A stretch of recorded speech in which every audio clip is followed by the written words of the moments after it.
Welcome to Kickin' with the Rickens, redefining retirement. Gerry Ricken and Heidi Ricken Provost want to help you retire with purpose and live with joy. Find more information, including how to reach the team, in today's show notes. Now, Kickin' with the Rickens, powered by Ricken Financial. Thanks for subscribing. Thanks for downloading. Thanks for listening to Kick In with the Rickens podcast.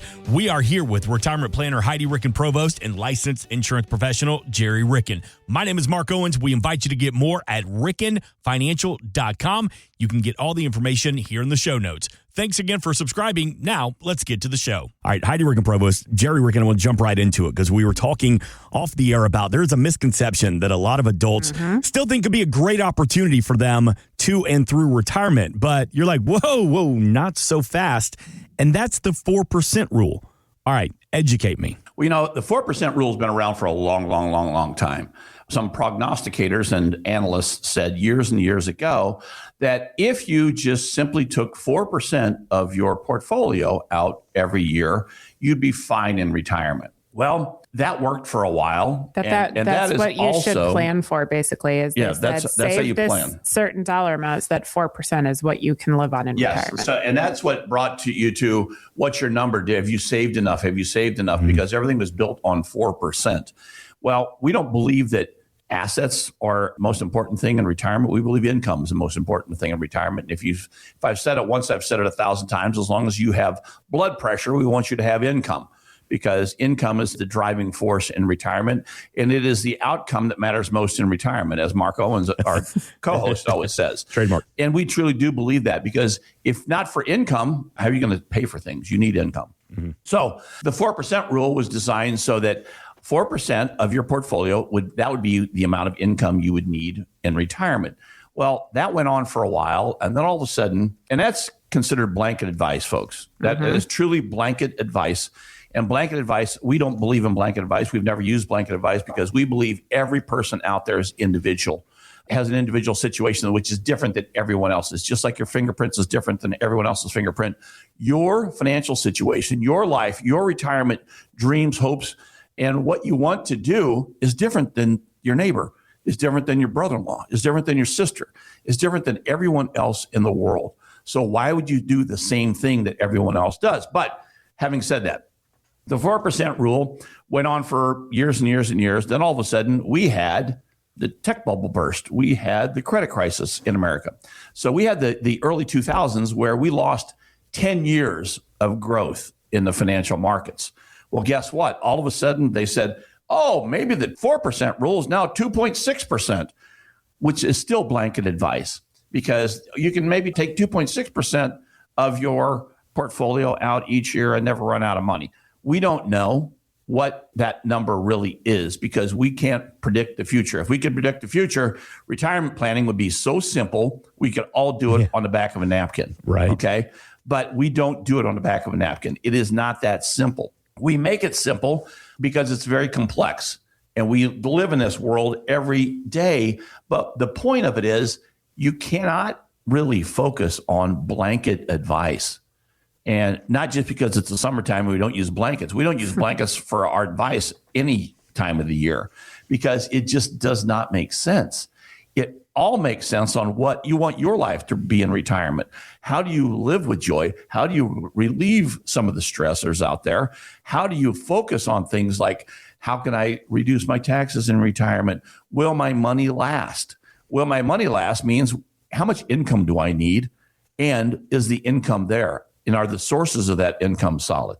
And if you want to live in like this 4% rule or any of these other, there are so many people out there who we've met with lately, actually, who have said, well, my advisor's been telling me for years and years and years, the 4% is how we're going to handle retirement. So I'm going to stay invested this way, that way, and this way, so that in the end, I can take that 4% out. Everything's going to be okay. I'll have my principal still here. I'll do this. I'll do that. Well, then if we sit down with those exact same people and we do an in-depth risk analysis, and then we run a Morningstar report on their investments that they're invested in right now, well, maybe that 4% rule that they thought they were going to be utilizing in their retirement years It may or may not have worked out. Okay. In an ideal world, it works out, but we don't live in an ideal world. But here's the thing. If your investments don't match your market risk tolerance, your whole plan is worth nothing. Mm-hmm.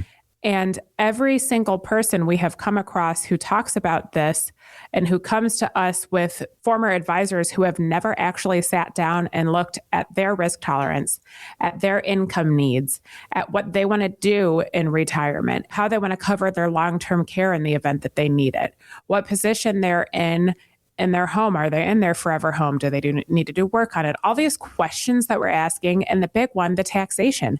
If you're not looking at every single facet of someone's financial world and what's going to affect their financial world, then you're giving blanket advice. You're not doing your fiduciary duty to build out a plan that works for them. So yeah, maybe that could have worked. But is it actually going to work for you in the end if what your money is invested in does not even remotely match your risk tolerance and we do have a market correction? Hell no, that's not going to work out for anyone in the end. So one of the points of us bringing this up is there are so many talking heads in the financial industry. They're going to tell you all about the 4% rule, the rule of thirds, this bucket trend. What's the number we've talked about this before. If you ever come across an article that tells you what dollar amount you have to have saved to retire effectively, that's a bunch of baloney. Throw it in the trash. Mm-hmm. Yeah, don't even recycle it. Yeah, exactly. So there's so many things out there with all these people that give this blanket advice. If you're not meeting with someone who's talking about you, your situation, your family, what does your Social Security income look like? When should you take it? Exactly. And if you haven't drawn it yet, when should you take it? How do you plan it out in your financial future? What about your pensions? All of these things that will affect your income streams, your outflows, your expenses, your taxation, your market risk, your tax risk. If you're not planning for all of that in your investments, you're not planning for anything. Mm-hmm. And when it comes to retirement, you should not stay invested the exact same way you were during all of your working years. You should be invested completely different than you were in your working years because you're in a different phase of life. If you're ready to tackle that second phase of life and you have at least $500,000 saved for your retirement, we would love to talk and see how much risk are you exposed to right now? Are you in the right plan and the right strategy to meet your needs to and through retirement? So please give us a buzz at 314-207-6211, 314-207-6211. We have a representative standing by who will get your information and will be in touch so we can get started on a plan for you that's custom built and designed to meet your needs and not blanket advice. And when we say custom designed, it truly is because, we sit here and we ask those questions. We ask lots and lots of questions. You provide the answers. And when you provide the answers, we penetrate even further and we ask more questions and more questions because we don't know what we don't know, just like you don't know what you don't know about retirement planning. We don't know what we don't know about you. And we want to understand what makes you drive. What are your interests in retirement? How can we objectively and mathematically and logically solve for those and design a plan that will work for you and weather the storms of a market correction, weather the storms of legislative changes, weather the storms of tax changes. Mm-hmm. We pivot, we adjust. It's a living, breathing document. It goes on as long as you do have blood pressure, your income plan, your retirement plan, your tax plan are all going to be morphing and changing as the world changes and as your desires change. So if you'd like to have that conversation, it starts with a conversation and all of it's complimentary. I can't emphasize that enough. We do a complimentary retirement plan over a course of a few sessions, but to start that session, it just begins with a phone call. And that phone call is to 314-207-6211. At the end of the day, you deserve a plan that matches your needs. And if you spend a lot of time on a computer, Googling or AIing or whatever your retirement plan, there might be some things you're missing out on. And I don't believe that anyone should fall prey for that blanket advice because if you've worked at all, you've worked too hard for one tiny little mistake in your portfolio to derail the whole thing. Yeah. So we want to ensure that you do have the right strategy, that you are prepared to handle all of the what ifs that are going to be thrown your way in retirement.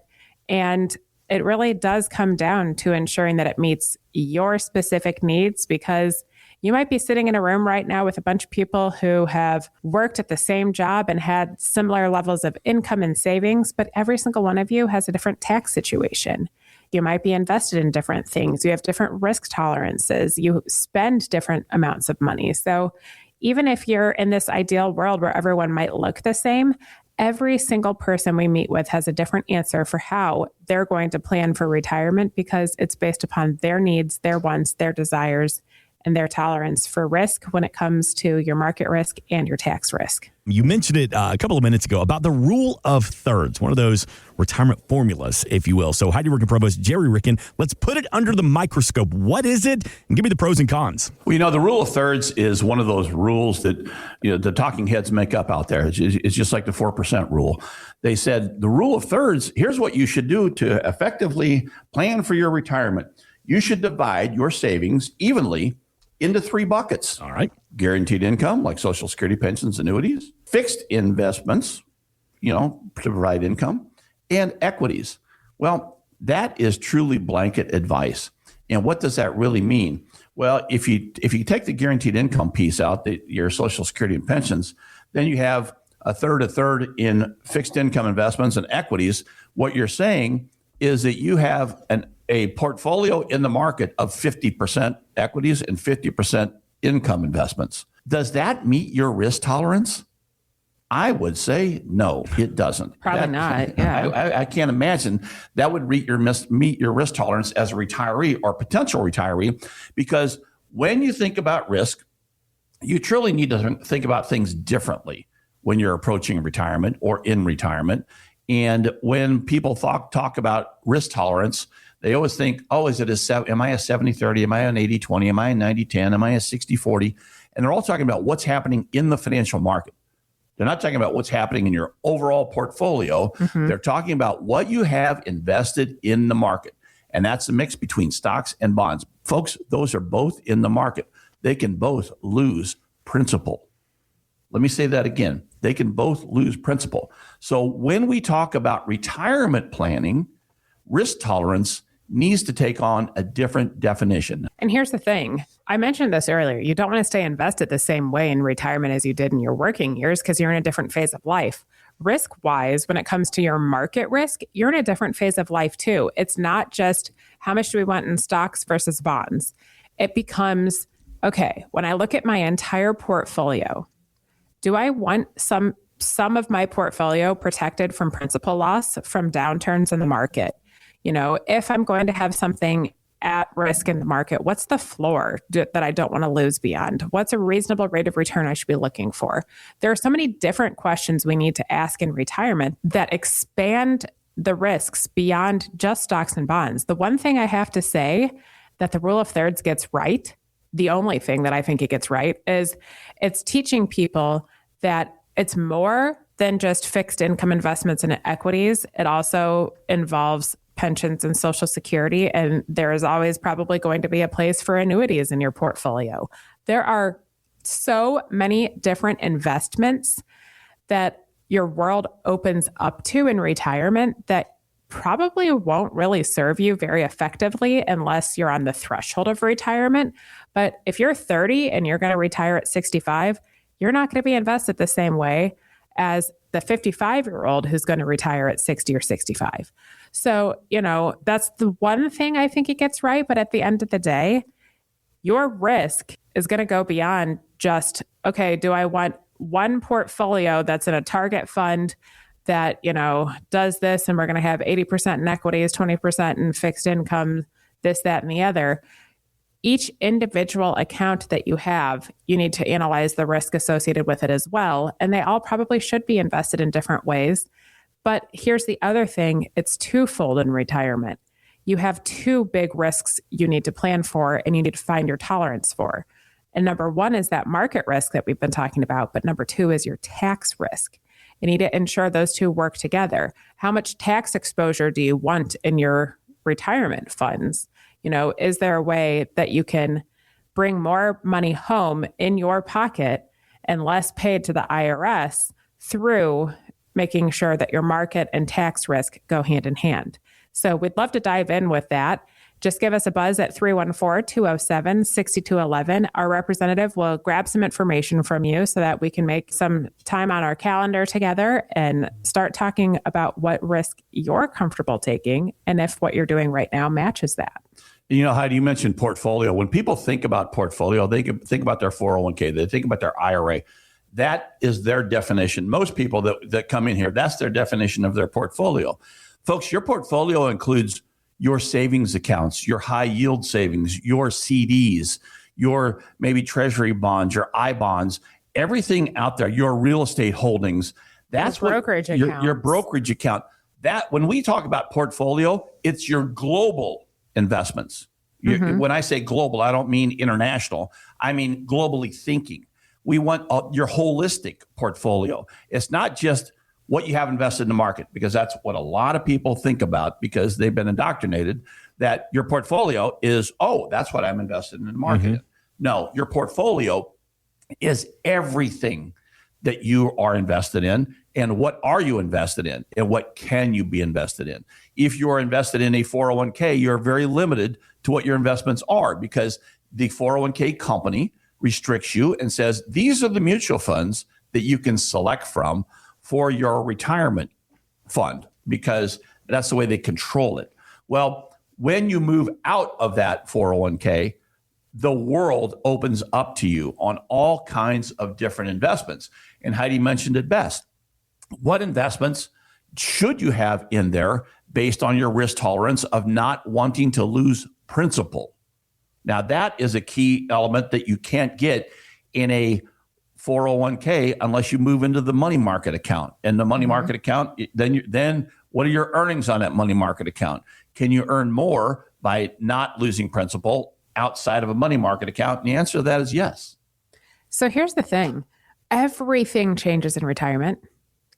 And I can't tell you how many people we come across that have this idea that their emergency funds need to be the exact same way in retirement as they were in their working years, that their savings strategy needs to be the exact same way in retirement that it was in their working years. I understand the fear of the unknown, and it is a huge leap of faith to all of a sudden be 100% in control of your finances and not be working for a paycheck by clocking in at your job, but by working for a paycheck by making sure that your funds are working for you. That's a huge mind shift change in retirement, okay? But here's the deal. If you have $300,000 in emergency funds and you're in retirement and those are in savings accounts or even a money market account that's making 2.5% or something, that is doing diddly squat for you. You can't have that much dead money laying around in retirement. Maybe it's your comfort level that you need $50,000 or $100,000 in a cash position somewhere. You can utilize cash positions that are liquid elsewhere, but the thing is, the reason why we build emergency funds during our working years is because we might not have a paycheck. What if you get let go? What if you have a medical emergency and you can't work for a while? That's why you build emergency funds. When you're in retirement, you don't. Every day is a Saturday. You're not working anymore, folks. Exactly. And you don't have the same need for emergency funds. Every facet of your financial world changes. So when we talk about this rule of thirds or the 4% rule or the blah, blah, blah, blah, blah, whatever rule, none of that means anything to us. Here's what means something to us. Where are you right now? Where do you want to be? And are you matching that? Because if you're invested right now, like a 40-year-old and you're 85 years old, you're not invested properly. If you're investing right now like an 85-year-old and you're 55 on the threshold of retirement, you're probably not investing properly either. Every single person we meet with is going to have a different answer for when it makes sense to draw your Social Security or your pension, or if an annuity for income makes sense in your portfolio, if an annuity for principal protection makes sense in your portfolio, if structured notes have a place there, what type of equities you'd like to be exposed to that risk with, what your tax situation looks like. Everyone has a different answer for your risk tolerance. So when we peel back that curtain and we take a look at all of it, you should not be sitting at a water cooler talking about your investments, which I know so many of you do. First of all, just stop, because it's going to do no one any good to talk about your specific financial situation at the end of the day anyway. But if you're sitting there and all of you are invested the exact same way, and you have spouses, or you don't, but all of you have a different risk tolerance, and your spouse might have a different risk tolerance too, or you spend different amounts of money, or I have 2 children, they have 6 children, they have 4 children. Everyone has a different situation. I want to live a legacy. I don't want to leave a legacy. Exactly. Everything's different. I want to travel the world. I don't care about traveling the world. Even if all of you have the same answer for all those different questions, I can guarantee you one thing: your tax return looks different. Mm-hmm. So every single one of you is going to have a different answer for what works for you and your family to plan effectively in retirement. And that is precisely why we do what we do every single day. We take a look at what you have done so far. If you stay invested the way that you are right now, are you going to be okay? Or what do you need to tweak to ensure that you have the right approach to your personalized retirement plan? That's what we do every day here at Ricken Financial. And if you'd love to take advantage of our complimentary planning service called the Purpose Approach, where we walk through your purpose in retirement and ensure that the money works towards that, if you've saved at least $500,000, please give us a buzz right now, 314-207-6211. That's 314-207-6211. Our representative will take your information down, and we'll set up some complimentary time together so that we can ensure your plan meets your needs. You can call, you can text, or you can visit rickenfinancial.com.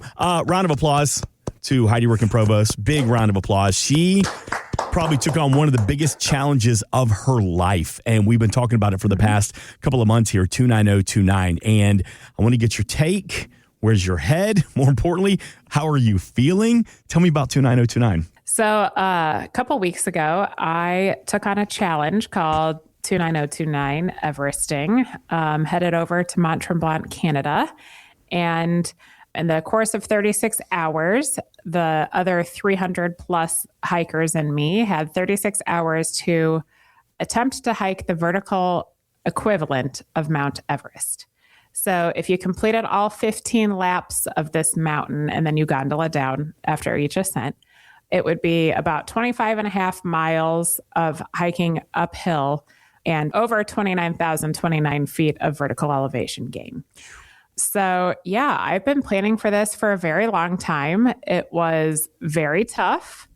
I have some specialized planning I needed to do to go into an endurance challenge like this because I had bariatric surgery years ago, so I have a gastric sleeve and only have about 20% of my stomach left.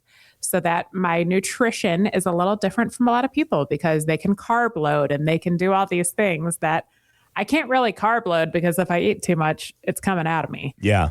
There's nowhere for it to go. But my needs are different. So I've been meeting with different specialists who have helped me train, and I've had a custom plan for my training and my course and how I'm going to do my nutrition and my hydration and all this stuff. And things didn't go exactly to plan. I did not get all 15 full ascents in, but I'm very proud to say that I hiked half of the vertical equivalent of Mount Everest, which is kind of amazing to think about. And I'm here now planning already for next year so I can get the whole mountain behind me. I feel great. Good. I have already gone on multiple hikes since, because in October I have a 21-miler one day that I'm doing called the Ultimate Hike. That's to raise money for pediatric cancer research.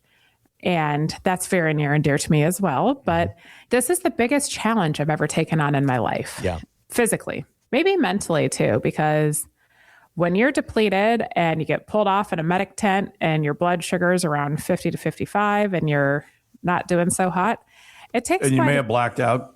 Yeah, you may or may not have blacked out and fallen on a mountain. Then you kind of have to get your head back in the game to get back on the mountain. Right. And I did, and I still got 3 more ascents after that. But it was a big undertaking, okay? And it didn't go 100% to plan, but I'm really proud of how it did go, and I've learned so much from it. And one thing I really learned is you need the right people helping you plan for things. Because for a majority of my training, I followed the blanket advice, which isn't wrong because almost every single person that was on that mountain with me, there were a couple of us who have struggled with our weight, who have had major surgeries, who have major health issues, who have one-off things that you need to plan differently for. But a majority of the people on that mountain have done Ironmans and ultra marathons and blah, blah, blah. And if they follow the exact script of how much electrolyte and carb you need and the training for it, they can easily knock it. Well, not easily. There's nothing easy about this. They can knock it out in 36 hours. So one thing I have done is find the right resources for me as a bariatric endurance athlete because my needs are different.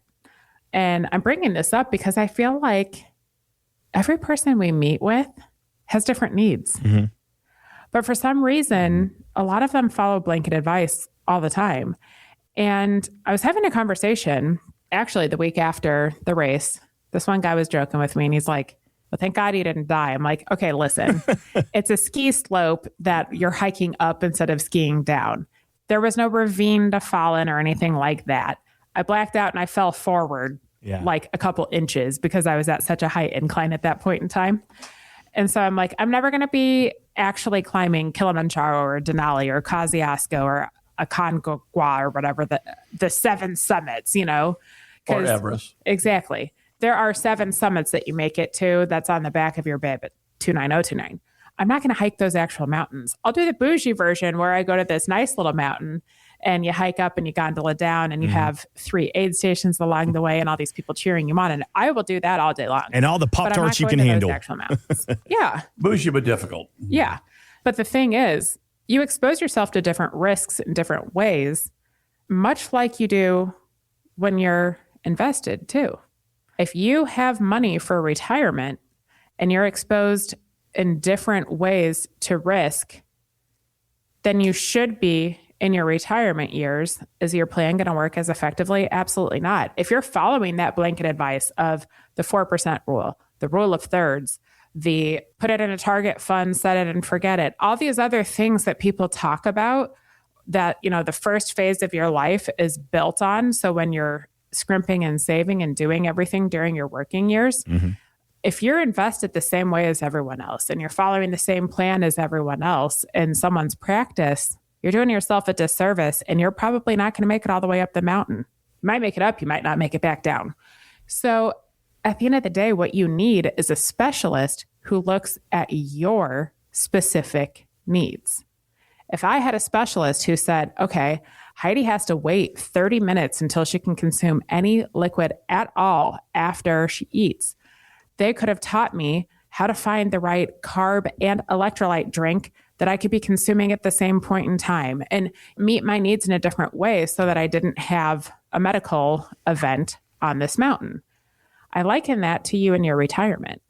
If we know what your risk tolerance is, how much you spend on a monthly basis, all the questions that we ask and that your advisor should be asking so that they can appropriately plan for you, you're going to be set up so much better in retirement.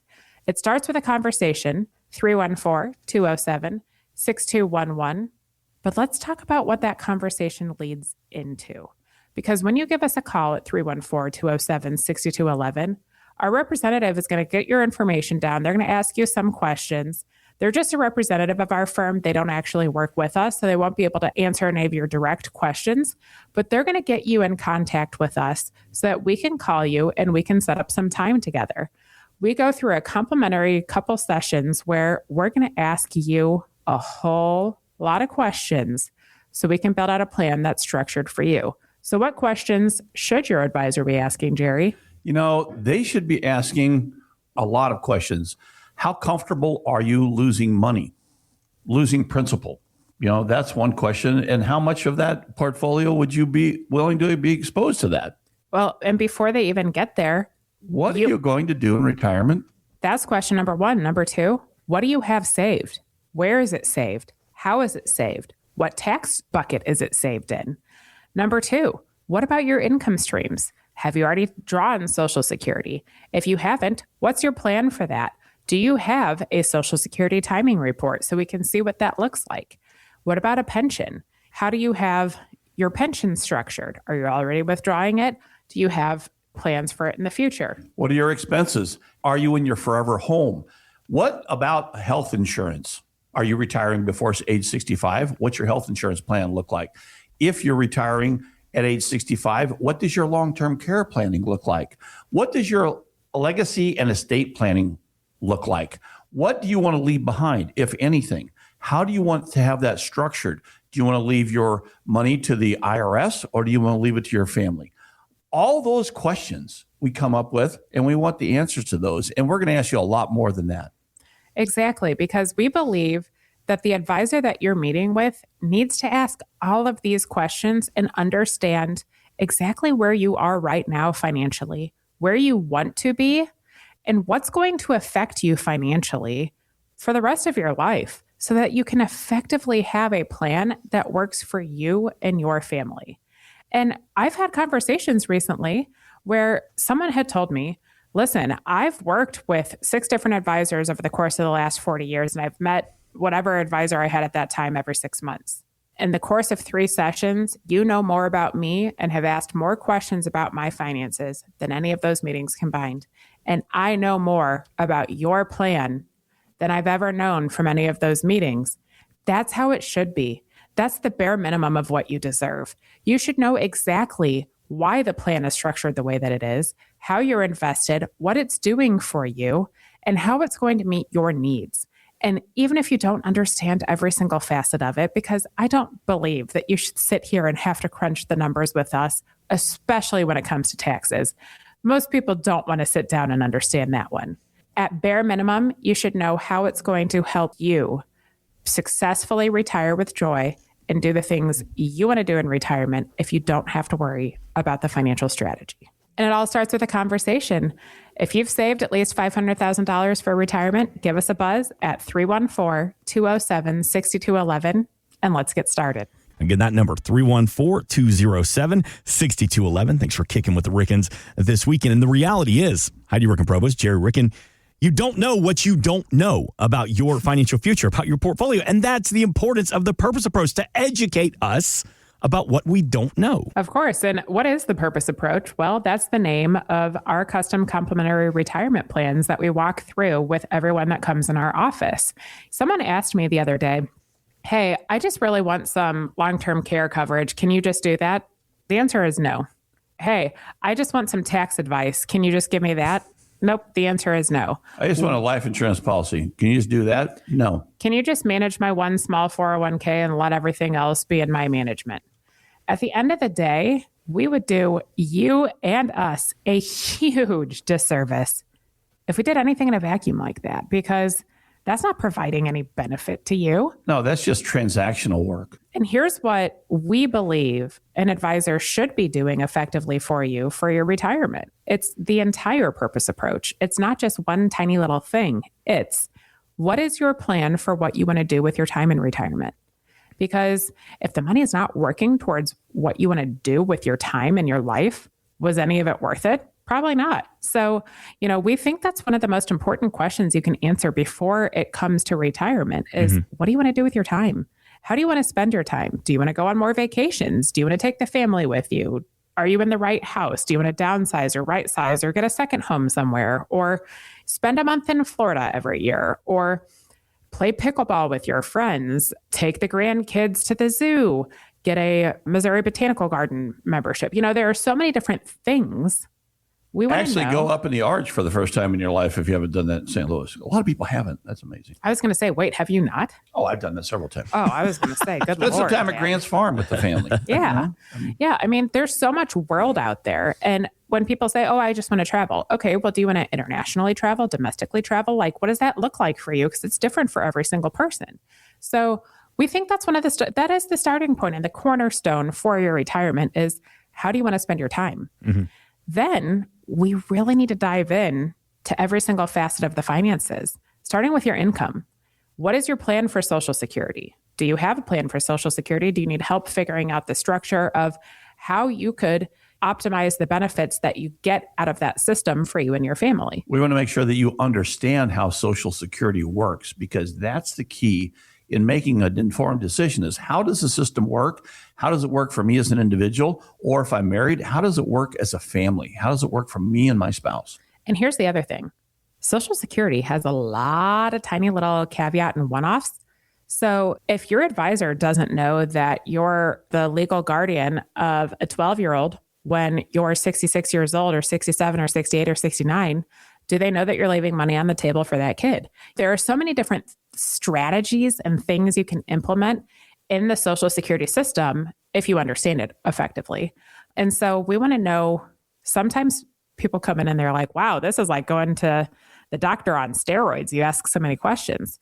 Well, we ask those questions because we don't want you to leave anything on the table.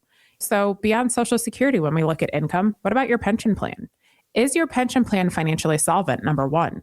Because if it's not, and you have a lump sum option, maybe that makes more sense for you than drawing your pension income. If you don't have a spouse, you have different options for how you're going to draw your pension income. If you do have a spouse, what kind of percentage of survivorship needs to be a part of this conversation? Is there a cost of living adjustment in it? And how does that work? And how does it typically land each and every year? Do you have income streams outside of that? Is there rental income coming in? Would you like annuities that provide income streams to you? Or do you have annuities that provide income streams to you? What about CDs and all these other streams of income that might be paying to you? We want to plan for it. We want to see where you are and where you need to be. Then we're going to look at your expenses, because how can you plan for income if you don't know how much money you're going to spend? And a lot of people don't know how much money they spend. They come in, they say, well, we don't have a budget. We just live life. And that is typical. That is very typical. But can that be dangerous though? We don't know how much we spend. We just love living our best life. Well, and what we want you to do is live your best life in retirement. So we want to make sure that you, if we can, we will design an income plan to meet those living your best life adventures that you've been experiencing your entire working career. Because when you go into retirement, you really need to know how much you spend. And the way we figure that out is pretty simple. When you're working, paychecks come in, income comes into the family. The net amount that comes in, how much of that is saved permanently after it hits your bank account?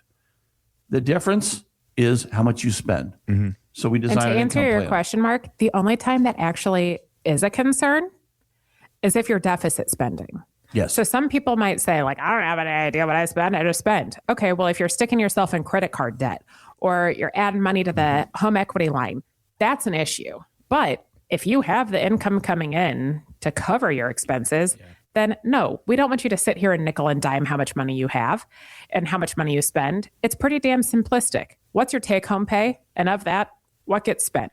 And that creates your budget. But then beyond that, in retirement, do you need an additional budget for travel? Do we want an additional budget to spoil the grandkids? What about for educational costs for something? Or when are the kids off the payroll and we might have more disposable income for ourselves? When does the mortgage pay off? What about this? What about that? What about the next car? There's always going to be one-offs too. Do we want to do work on the house? Are we in the right house forever? Do I want to be a snowbird in Florida or in Arizona? Or do I want to spend Michigan in the summers? I mean, all those things that you really want to do in retirement, we want to make sure that you're doing those. Yep. So once we know your income and expenses, we look at your investments. How are you invested right now? How are your investments structured? What is their tax structure? What is your plan for withdrawing money out of these investments? And then we want to look at your risk tolerance. Your investments themselves, do they match your risk tolerance? If they don't, there's some room for improvement here. If they do match your risk tolerance, that's great, because that's another piece of the equation. But beyond the market risk that those investments are exposed to, we need a plan for the tax risk, which goes hand in hand with the income that's coming in too. Your income and your investments, they kick off income taxes. And you need to ensure that you have a plan and a strategy for how you're going to handle taxation in retirement. And if there's a way that you can be a little bit more tax efficient, is there some form of strategy that you can implement for tax efficiencies in retirement as well? Then we look at your estate planning, your legacy planning. What do you want to leave behind? And not only in assets or investments, but what do you want your family to know about you? What really makes you tick? Do you know your family's history? Share that with your family. We want to make sure that you do leave a legacy, and that legacy is lasting. And the legacy can last forever and ever and ever if structured properly with the tax planning as well. Because when you leave assets behind, do you want to leave your assets behind to the IRS or to your family? And at the end of the day, you have worked so hard. We want to ensure that you don't go through probate as well. When you're no longer with us, no one wants to air their dirty laundry and put everything out there out in the open and have anyone come and try to claim it. So we want to go through a beneficiary review, ensure everything is structured properly so that you don't go through probate and so that your beneficiaries become your largest beneficiary instead of the IRS. Then we take a look hand in hand with life insurance and long-term care. What is your plan for your health care in your entire retirement life? Is it matching, what you're doing right now? Does that match your plan? If you never want to go into a facility, but one of your plans is to spend down for Medicaid in the future, that's not the best plan in the state of Missouri because that involves going into a facility. So, we want to look at what your wishes would be in the event that you need long-term care and ensure that you have control over it and access to the right resources. We're going to add all that up, and that is the purpose approach to your retirement. Every person we meet with has a different answer for what their purpose approach is going to be because it is custom built for you personally. How are you going to structure your finances to meet your needs, your wants, your goals, and your purpose in retirement? So if you have at least $500,000 saved, we would love to sit down and begin the conversation. It's a complimentary conversation and a complimentary plan called the Purpose Approach. Please just reach out to our representative at 314-207-6211 so we can get started. Well, Heidi, Gerry, thank you. Thank you as always for the education and the information this weekend. We are back next weekend, but before we get out of here, take us home. Every day is a holiday. Life is short. Laugh hard. This has been Kickin' with the Rickens, redefining retirement.